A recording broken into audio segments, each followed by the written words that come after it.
You know why I'm here, people, to give my thoughts, recap on the rematch, the unified heavyweight championship of the world between Alexander Usyk and Anthony Joshua. A phenomenal fight, and someone like me that likes looking at the small details of boxing, I really appreciated this fight for what Anthony Joshua was trying to do, and definitely for the things that Alexander Usyk was doing. Before I go on into the fight, I want to say Anthony Joshua should be proud of himself, hold his head up high. It's just sometimes in boxing you come across fighters that just have your number and there's nothing you can do about it. I said when Wilder lost to Fury, that was that guy. Fury had Wilder's number, you know what I mean? And does it mean Wilder is a shit fighter? No, it doesn't. And I said if you actually remove Fury from the heavyweight division, then Wilder's going to be a world champion again. And I'll say the same thing about Alexander Usyk. Remove Alexander Usyk from the heavyweight division, and then Anthony Joshua can be a world champion again. And actually, Anthony Joshua versus Deontay Wilder would be a great fight in the future, in my opinion. It's just unfortunate he's up against a phenomenal talent, a guy with ridiculously high boxing IQ. And I said going into this fight that it's going to be mentally draining, and that's what it was. It was mentally draining for Anthony Joshua in the end, because when you got someone every single round that doesn't stay still, keeps moving left, keeps moving right, keeps moving his head side to side, keeps touching, keeps level changing, keeps feinting.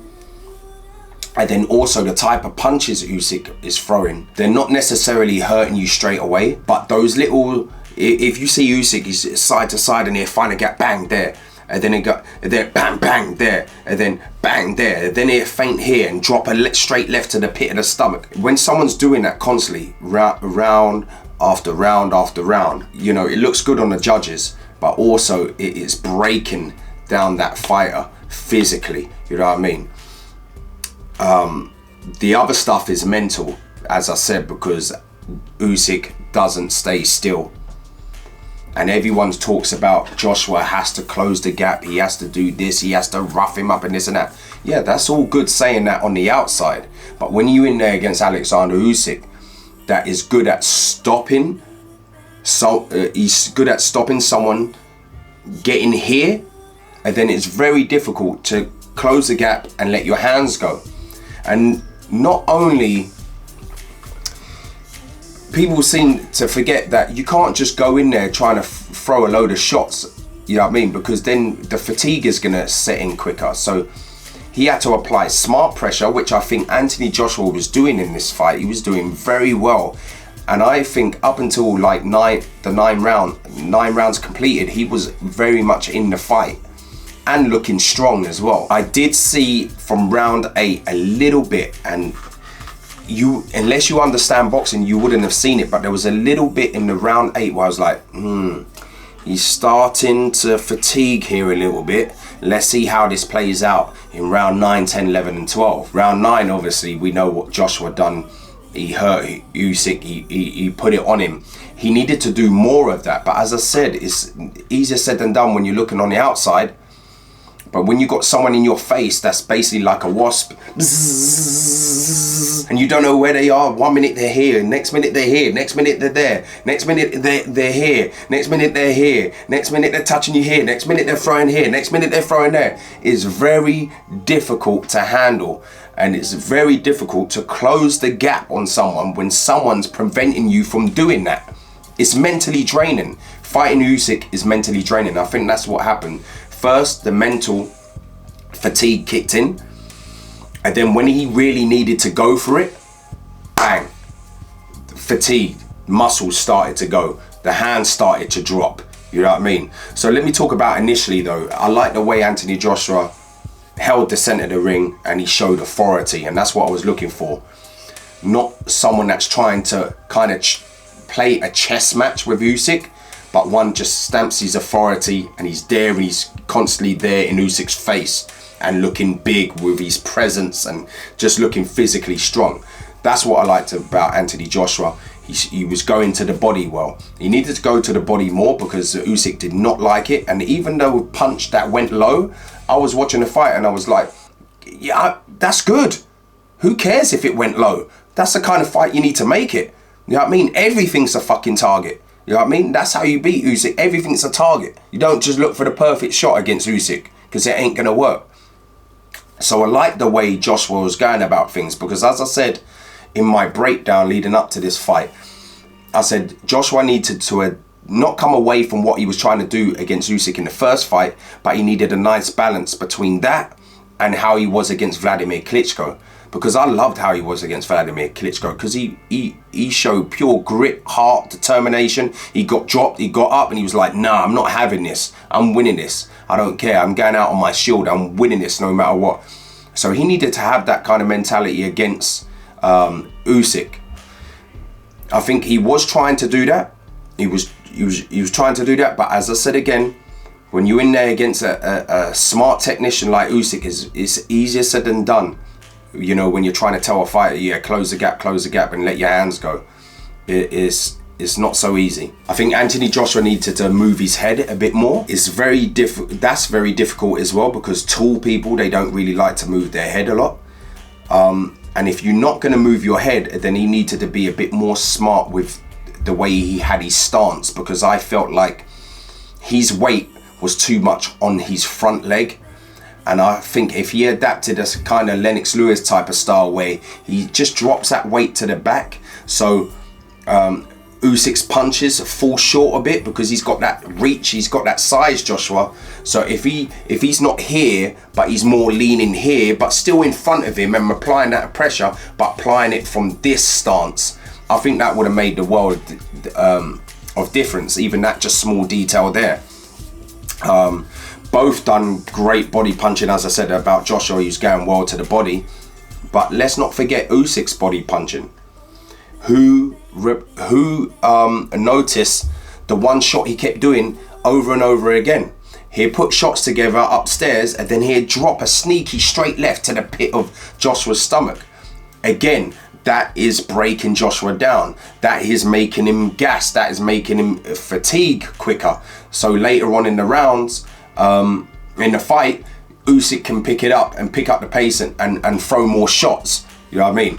So yeah, I liked how Usyk was, you know, the way he was picking his shots was very smart, and just evading, you know, Joshua's, you know, big shots, because you know if Joshua lands, you know you don't want to get hit with a clean shot from Joshua.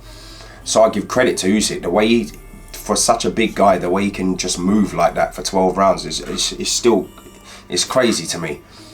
Any young boxer wanting to learn how to box, study Usyk, because he shows so many different things that you can, you know, go to the gym and you can work on those stuff yourself. So many different things. I'm not going to get into it now, but he does so many great things in there. As I said, Joshua looked very strong up until, you know, the 9th round. And as I said, the 8th round, I saw a little bit of fatigue creeping in. And then in round 9, he went for it. And that's the problem. When he went for it, because of that mental fatigue that Usyk, you know, was putting on Joshua, you know, the moment he decided to let go his hands, it was always going to be a tall order. So respect to Usyk for coming back after round 9 and then round 10 really dominating, because I had it very close going into that 10th round, and then boy did Usyk just turn it up. And because of what Joshua done in the 9th round, trying to go for it more, trying to apply the pressure, let his hands go, it set up what Usyk you know, for what Usyk was going to do in the next rounds. So in round 10, Usyk was the one more throwing more shots, more combinations, asserting himself more. And it was easier for Usyk at this point because now Josh was mentally and physically fatigued. Joshua's punches weren't having an effect anymore. He was still trying, but there was no weight behind him because his arms are dead and his body's feeling fatigued. His legs ain't as strong anymore.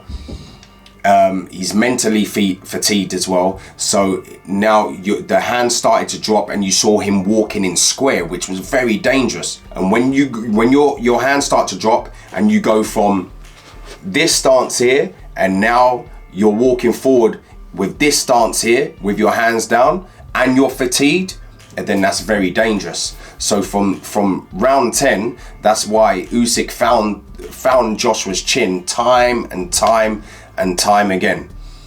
And as I said earlier, I would like Joshua to adapt a bit of Lennox Lewis style, not just how I said the stance, but also the art of holding. I don't really see Joshua holding. I don't know if he sees it as a thing where, no, that's a pussy thing to do. But if you look at all the greats and look at the way they hold and the way they can shut someone's offense down with just the clinch, with just the hold, you know what I mean? You got to learn all that stuff. You got to learn all that stuff because Joshua's a big guy. So if he's clinching someone and he's got all that weight on someone, that's fatiguing his opponent. You know what I mean? So that's giving him something else to add to his game. It's not just all about throwing punches. You know what I mean?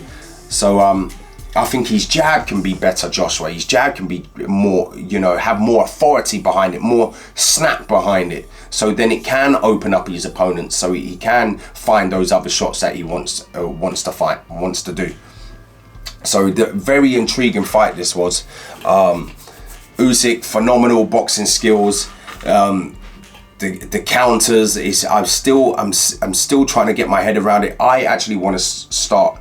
I do study Usyk anyway, but now I want to make it a thing where I do little segments of why Usyk's so great. Not for YouTube, but just to go in there into the gym with my fighters and go, look, I've got this part of Usyk, we're working on this today.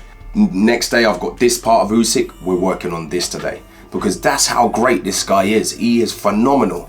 The different things he does in that ring is just crazy. So altogether, a great fight. Usyk basically just looked the same as in the first fight to me. So he didn't change anything.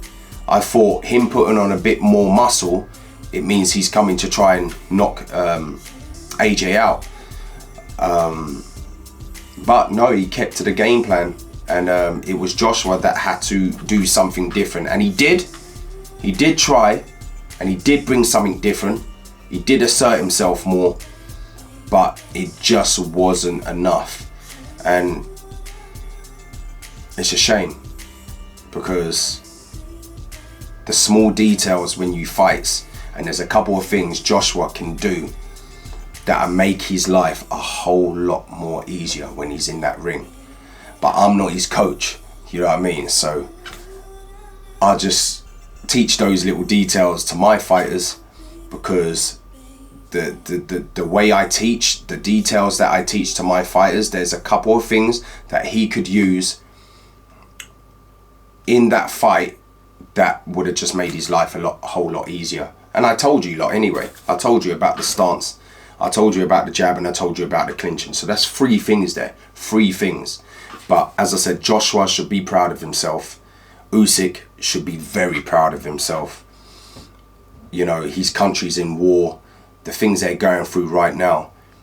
And to come away from that and put on a boxing display like that and still unified heavyweight champion of the world. I'm proud of Anthony Joshua. I'm proud of Alexander Usyk. What a great fight. As I said, I had it very close. When 8 rounds were completed, even 9th round was completed, I'm like, ooh, this could go either way here if this goes to points. But then Usyk just ran away with it. Masterful boxing, and he just found that next gear, that gear that only elite of the elite fighters can find, and that was the difference. Great fight.